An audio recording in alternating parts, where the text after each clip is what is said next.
யாரும் பார்க்க தேவையில்லன்னு தோணுச்சு, ஃப்ளர்ட் பண்ண தேவையில்லன்னு தோணுச்சு, காம்ப்ளிமெண்ட் பண்ண தேவையில்லன்னு தோணுச்சு. அதுக்கு தான் நான் இருக்கேன். I just wanted to protect you. நீ ஓகேயா இருக்கியா, சேஃபா இருக்கியா, அது மட்டும்தான் என் மைண்டில் ஓடிக்கிட்டு இருந்துச்சு.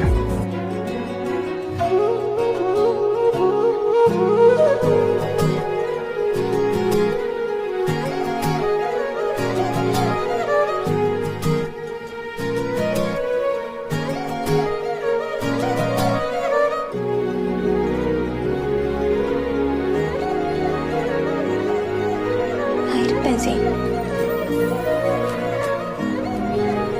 Unless